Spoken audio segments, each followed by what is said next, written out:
Hey friends, it's Jessica at Pretty Prints and Paper. I am diving in to give you a review of these new Crayola Signature Brush and Detail dual tip markers. They are new and not exactly where you would expect to find them in Target, but not exactly where the Crayola stuff is, but in the next aisle I found them near kind of like the DIY crafty materials, so keep looking around, they're there, and they are $15 for 16 markers. I also used a Cartwheel coupon for 20% off, so it came out to be a pretty good deal. There are 32 colors, but only 16 pens, so I'm going to show you what these look like and show you some swatches and how I've used them. Here we go. This cute little tin, which is nice. And honestly, at first when I saw this, I was like, where the hell are the other markers? And voila, they are underneath. So looking at both of these sets, I think it's beautiful. Unlike the Artist Loft, when they first came out with their 12-pack of brush pens or whatever, they do have a nice swatch of purple, which I always appreciate. The more opaque end of the pen is the brush, and the clear-ish end is that bullet tip marker, and that brush looks like this. It's about kind of like the Tombow tip, but it acts a little differently, and then the bullet point tip is similar to the one on the end of Tombow, if you have those. Alright, so how I've been using them and what they hold up like, I will show you that right now. I'm going to pick this and this to show you something a little later. When I went to this conference the other day, I was using these markers to take notes, and this is in my Leuchtturm grid notebook. If you're familiar with that notebook, you'll see how it turned out. I used a mix of things. The black is a Pentel, so ignore that. You can see that it is sensitive to water and moisture. Any like sweat on your hands, or if you're breathing on the paper, or if you spill a little something on it, it will react to it, because like most Crayola products, it is washable. So if you're looking for something that's waterproof, light fast, and sticks pretty well to the paper long term, this is not that. It's just a good alternative. And some of the stuff you'll see, it starts to feather just a little bit on the page. Like if you see here, you can see some feathering, but it doesn't bleed. So that is nice that it doesn't bleed, but know that sometimes if you push on it, it feathers just a little bit.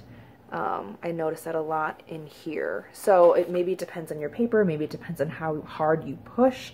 When I would use it, I would like use the marker end of it and then flip over to like write something a little bit more detailed, and I just expected things to be exactly matching, but I was kind of surprised every time with some of the colors that showed up, with some of the colors here. And I really actually like the control that these have, and the tips are not as soft as Tombow, so you can maneuver it a little differently. Like for example, I could write this small with it, or this big with it, and it moves pretty well, if that makes sense. And what's cool about it is, the reason why I love the Zig Brushable is that when you do that stroke down, you can see a little bit of an ombre effect with the color, so it's much more rich at the top, and then it kind of fades a little bit on the bottom, which you can see replicated here a little bit. And down here, the bottom half is lighter than the top half, just by nature of the pen and then the paper that I'm using. So again, not light fast or waterproof, but still pretty good. And what I found that as I continued using them throughout the day, one of the common questions that people have is like, how does the brush hold up over time? And it's gonna fray. Already when I was using it, even though I could manipulate or maneuver the pen well, eventually it gets to this issue where when you keep going down, the tip does not recover as fast as other pens do. So like the Zig Brushables, the tip will bounce back pretty quickly so that you can continue making good upstrokes or thin upstrokes. Whereas this reminds me a little bit of using Crayola Super Tips, where the tip will stay bent just a little bit, and then you have to rotate or you shift your grip in order to keep that upstroke staying thin. Does that make sense? And the other weird thing is that like I can't get the cap to like really stay on, like it is precariously there. So also something to keep in mind. I'll show you what I mean about the tip. On my Leuchtturm dot grid, I'm gonna write good morning.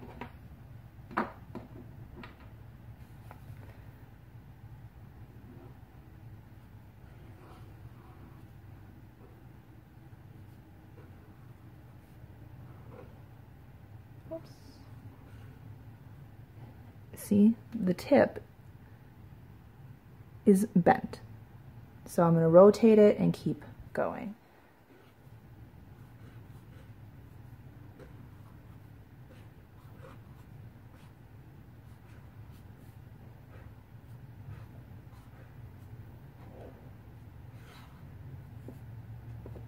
Right? So maneuverable, but again, you're seeing that some of those upstrokes are getting thicker because of the way the brush is. And I don't know if you can see, but it's starting to fray, unfortunately, already after I've been using it for like a day. That is unfortunate. However, still a really good option, especially if you're starting out with it. So the other thing I wanted to know was how it compared to the things that Tombow could do. So I wanted to see if it would still do the blending. So I'm gonna take a plastic surface, scribble a darker shade onto the plastic, and use the lighter shade to pick it up.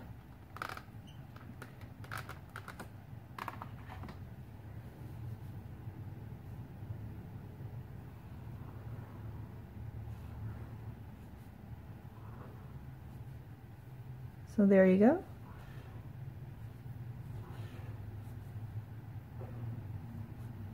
It still picks up, for blending purposes, the darker shade onto the brush. I tried smushing tips together of a different brush pen, and it didn't quite work that way, so you're going to have to do that method where you scribble on a plastic sheet and pick it up with the pen. So that's what you need to know about that. You can probably still use it as kind of a watercolor, also knowing that it's sensitive to water, so it might have some more faded effects than what you were hoping for. So that is that, and then the swatches here. You can kind of see what the different colors are, and I used the brush and then the marker. And so this is the red, and the marker tip is scarlet. Orange, the marker tip was golden yellow. And some of these are a little surprising, like the Star Bright seems a little out of place with the neon, but I do appreciate the wide variety of jewel tones, aka this whole segment of the color palette, because you know me, I love my jewel tones.